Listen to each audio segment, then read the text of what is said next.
नमस्कार दोस्तों, स्वागत है आपका हमारे YouTube चैनल पर। तो दोस्तों, आज के वीडियो में हम बात करेंगे कैंडलस्टिक पैटर्न के बारे में। इससे पहले हम कैंडलस्टिक के बारे में आपको पिछले वीडियो में बता चुके हैं। तो आज हम बात करेंगे कैंडलस्टिक पैटर्न के बारे में कि कैंडलस्टिक पैटर्न होता क्या है। और इसके अंदर दो चीजें आती है कैंडलस्टिक पैटर्न के अंदर में, एक रिवर्सल और दूसरा कंटिन्यूएशन। रिवर्सल के अंदर हम बात करेंगे कि रिवर्सल क्या होता है, रिवर्सल कैसे होता है मार्केट के अंदर। तो इन सब सारी चीजों को एक एग्जांपल के तौर पर हम समझते हैं। अगर मान लीजिए हम या आप कोई भी बाइक चला रहे हो, यहां से जा रहे हो, यहाँ पर एक ट्रैफिक पुलिस खड़ा हो, तो आप विदाउट हेलमेट रहेंगे तो आप क्या करिएगा, इसके आगे जाइएगा तो आप तो पकड़ा जाइएगा। तो यहाँ से आप यू टर्न ले लीजिएगा। इसी तरह मार्केट में भी सेम चीजें होती है।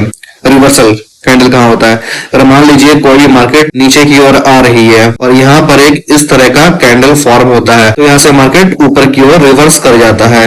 ये सारी चीजें आपको सपोर्ट और रेसिस्टेंस पर देख करके ही मार्क करना है। जैसे कि मान लीजिए, और हम बात करेंगे कंटिन्यूएशन के बारे में। ये कंटिन्यूएशन क्या होता है, अगर मान लीजिए कोई भी ग्राफ या चार्ट मार्केट ऊपर की ओर जा रहा हो, एग्जाम्पल के तौर पर यहाँ पर से मेरा प्राइस एक्शन चालू होता है, मार्केट ऊपर की ओर जा रहा है और मार्केट में इस तरह का कैंडल फॉर्म होता है, तो यहां से मार्केट ऊपर की ओर ही बढ़ता चला जाएगा। तो इसे ही कहते हैं कंटिन्यूएशन।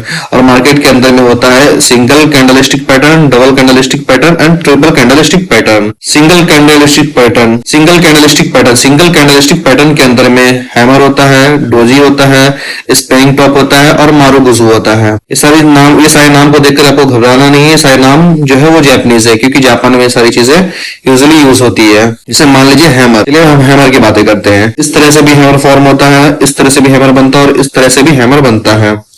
और हैमर का सिंबल जो होता है ना, वो बुलिश सिंबल होता है। और मान लीजिए मार्केट कंटिन्यू नीचे की ओर आ रहा है गिरता हुआ, और यहाँ पर एक सपोर्ट जोन हो और यहाँ पर आपको एक हैमर कैंडल बन जाए इस तरीके से, तो यहाँ से मार्केट रिवर्सल होने की संभावनाएं होती है। ज्यादातर 80 से 90% ऐसा ही मार्केट होता है। अगर मान लीजिए अगर आपको यहाँ पर ट्रेड लेना हो, तो इस हैमर के ऊपर कैंडल क्लोज होने के बाद आप यहां से अपना ट्रेड पंच करेंगे और इसका एसएल इस वीक के नीचे रखेंगे, तो आप इजिली यहां से यहां तक का ट्रेड ले पाएंगे। मैटर नहीं करता कि हैमर रेड कलर का ही हो या ग्रीन कलर का ही हो, हैमर किसी भी कलर का बन सकता है। इसको हम चार्ट पर देखते हैं। जैसे मान लीजिए मार्केट यहां से कंटिन्यूस फॉल हो रहा है, कंटिन्यू फॉल होता है तो मार्केट यहाँ पर और यहाँ पे ग्रीन कलर का हैमर बना, और इस हैमर को बनते ही मार्केट यहाँ पे बुलिश हुआ और यहाँ से मार्केट ऊपर की ओर निकल गया। अगर यहाँ पे हम ट्रेड करेंगे, बॉडी के ऊपर हम ट्रेड पंच करेंगे और यहाँ पर अपना एसएल रखेंगे।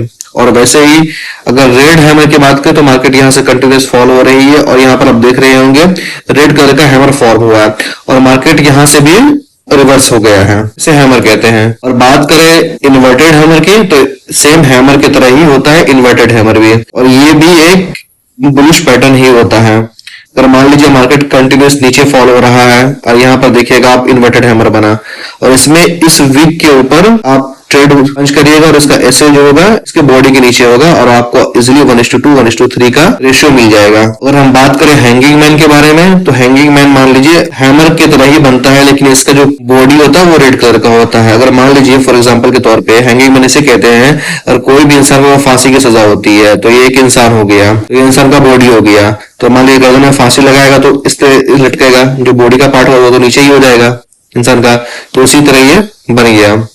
अगर मान लीजिए मार्केट बुलिश पैटर्न में है, यहाँ पे आपको देखने को मिल जाएगा बुलिश पैटर्न है और यहाँ पे हैंगिंग मैन बन गया, और यहाँ से मार्केट का सिंबल होता है, ज्यादातर मार्केट 70 से 80% मार्केट यहाँ से बेयरिश होने की संभावनाएं होती है। और सेम यहाँ पर भी अगर हमको ट्रेड लेना हो तो इसके वीक के नीचे हम ट्रेड पंच करेंगे और इसके बॉडी के ऊपर एसएल रखेंगे। और बात रही शूटिंग स्टार की, मार्केट में बहुत जगह देखिए कैंडल बनता हुआ शूटिंग स्टार। ये शूटिंग स्टार अगर मान लो कोई भी चीज नीचे टूट के गिर रही हो इस तरह, तो ये तो इसका बॉडी हो जाएगा, जो भी होगा इधर नीचे वीक हो जाएगा। तो मान लीजिए मार्केट कंटिन्यूस मार्केट में ऊपर की ओर बढ़ रहा है, यहाँ पे शूटिंग स्टार बन जाता है, तो एक साइकोलॉजी पैटर्न में देखिएगा। मान लीजिए चाहे बायर रहे, बायर यहाँ पे यहाँ पर आप देखेंगे बायर यहाँ से ऊपर ले जाने की कोशिश, यहाँ पे मार्केट ओपन होता है, मार्केट यहाँ से ओपन होने के बाद बायर चाहता है ऊपर ले जाने के लिए, और ऊपर से सेलर का दबाव आया, सेलर का दबाव आने के बाद मार्केट यहाँ तक नीचे आया, यहाँ तक नीचे आकर के यहाँ पर क्लोज हो जाता है, क्योंकि आपको यहाँ पे देख ही रहा होगा बायर्स होता तो ये कैंडल ग्रीन होती, सेलर का प्रेशर ज्यादा है, इसलिए यहाँ से मार्केट कंटिन्यूस नीचे फॉल कर गया है। दोस्तों, ये सारी चीजें एक आइडियल कंडीशन पे वर्क करती है, तो उम्मीद करता हूँ कि सारी चीजें आपको अच्छे से समझ में आ गई होगी। अगर बात रही डोजी की, तो ये हम नेक्स्ट वीडियो में देखेंगे। ओके दोस्तों, आज के लिए इतना ही, धन्यवाद।